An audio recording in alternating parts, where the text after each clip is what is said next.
بات یہ سمجھانی ہے کہ آج کل عمومی طور پر، اکثری طور پر ہر آدمی پریشان ہے. جس کو پوچھو جی پیسے تھوڑے ہیں، آمدن تھوڑی ہے، خرچہ پورا نہیں ہو رہا، فلاں پریشانی ہے، فلاں پریشانی ہے، یہ نعمت میرے پاس نہیں، وہ نعمت نہیں. پیدل والا کہتا ہے میرے پاس موٹر سائیکل نہیں ہے، موٹر سائیکل والا کہتا ہے گاڑی نہیں، گاڑی والا کہتا ہے کہ چھوٹی گاڑی ہے، بڑی نہیں. گھر میں بھی بے سکونی. آج کے اس بیان میں اس بات کو میں نے عرض کرنا ہے کہ اس پریشانی سے نکلنے کا طریقہ کیا ہے. بس یہ سارا بیان ہے، اس پریشانی سے نکلنے کا طریقہ کیا ہے. میری طرف توجہ. جو باتیں میں نے عرض کرنی ہیں ان کا خلاصہ میں پہلے آپ کو بتا دیتا ہوں، اس کا فائدہ کہ بات سمجھ آئے گی. بنیادی طور پر میں مدرس آدمی ہوں، ٹیچر ہوں، اور ٹیچر کے سمجھانے کا اپنا انداز ہوتا ہے. میری جتنی تقریر ابھی ہوگی، بیان ہوگا، اس کا خلاصہ،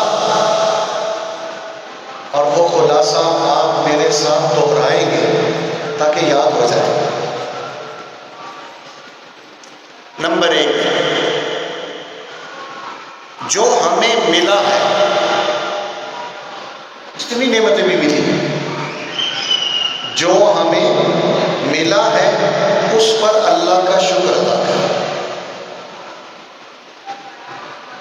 نمبر 2، جو نہیں ملا اس کے لیے دعا کریں. دعا کے باوجود نہیں مل رہا تو صبر کریں. بات سمجھ آ گئی؟ یہ میرے پورے بیان کا خلاصہ ہے. جو ملا ہے اس پر تھوڑا سا بولیں گے میرے ساتھ، پڑھے نہیں چھوڑے. جو ملا ہے، جو نہیں ملا مانگے اللہ سے، اور مانگنے سے بھی اگر نہ ملے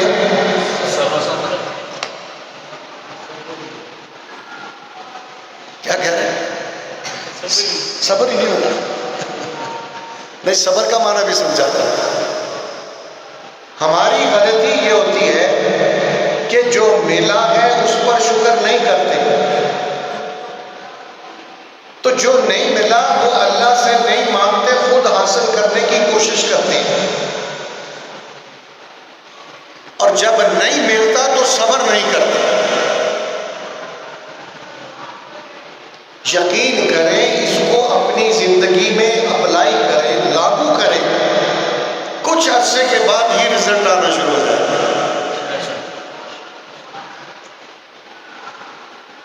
جو ملا ہے، مثلا میرے پاس موٹر سائیکل ہے، میں کبھی اس پر شکر نہیں کروں گا. روڈ پر دیکھتا ہوں مہران والا گزر رہا ہے، جیپ والا گزر رہا ہے، گاڑی والا گزر رہا ہے، تو میرے دل میں آئے بڑے کو نہیں، بڑے کو تے موٹر سائیکل ہی ہے، تو یہ شکر ہوا؟ شکر. اللہ کیا کہتے ہیں؟ لَإِن شَكَرْتُمْ لَأَزِيدَنَّكُمْ.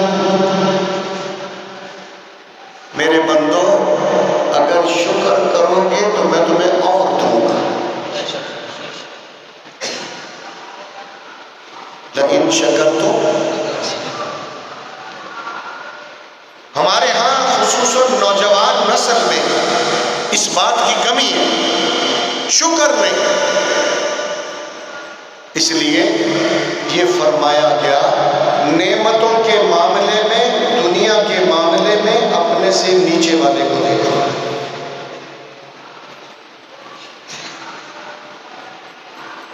شیخ سعدی رحمہ اللہ ان کے واقعات میں لکھا ہے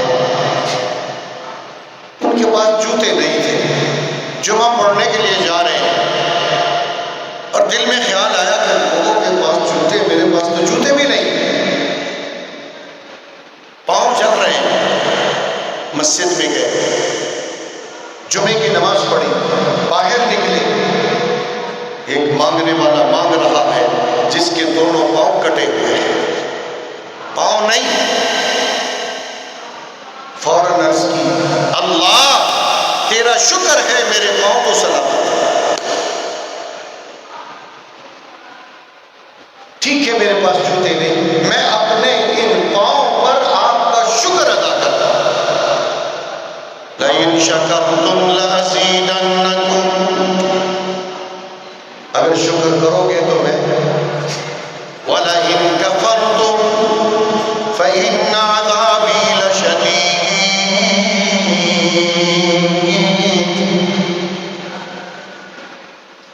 اس کا لفظی ترجمہ نہیں کرتا، تفسیر کرتا ہوں۔ اللہ فرماتے ہیں شکر کرو گے تمہیں اور نعمتیں دوں گا، اور اگر شکر نہیں کرو گے ہو سکتا ہے دی ہوئی بھی چھین لوں، پھر تم تکلیف میں مبتلا ہو جاؤ۔ عذاب سے مراد صرف آگ میں ہی ڈالنا نہیں ہے۔ وَلَئِن كَفَرْتُمْ، اگر تم ناشکری کرو گے فَإِنَّ عَذَابِي شَدِيدٌ، میرا عذاب بڑا سخت ہے۔ تو یہ پہلا سبق جو ملا ہے اس پر اور ملتا ہے۔ نبی اکرم صلی اللہ علیہ وسلم تشریف فرما ہے، ایک صاحب آئے، اللہ کے رسول مجھے کچھ کھانے کے لیے دے، ایک کھجور دی، دیکھا میں ایک کھجور کو کیا کروں، اپنی زبان میں کیا ایک کھجور نہ تو بڑی داڑھ نکلی ہوئی، ڈیڑھ کچھ ہے بس۔ آپ نے فرمایا یہی ہے، لینا تو لے لے، چلا گیا۔ کچھ وقفے کے بعد ایک اور صاحب آئے، اللہ کے رسول کچھ کھانے کے لیے دیجیے، ایک کھجور دی، اس نے کھجور کو دیکھا، چوما، میری قسمت پیغمبر کے ہاتھ سے مجھے کھجور ملی ہے، میرے جیسا بھی کوئی خوش قسمت ہے۔ اللہ کا بھی شکر ادا کیا، نبی صلی اللہ علیہ وسلم کا بھی شکریہ ادا کیا، جانے لگا، فرمایا بیٹھ جاؤ۔ اہلیہ کے گھر، غالباً حضرت ام سلمہ کے گھر بھیجا، کسی کو پتہ کرو اللہ کے راستے میں خرچ کرنے کے لیے کچھ ہے۔ انہوں نے ایک گتھلی دی، جسے ہم گتھلی کہتے ہیں، جس میں درہم تھے، غالباً 18 درہم، اور کہا کہ یہ بھی لے لو۔ دیکھنے والوں نے پوچھا اللہ کے رسول، اس کو ایک دی، اس کو ایک دی اور ساتھ اس کو اور بھی دیا،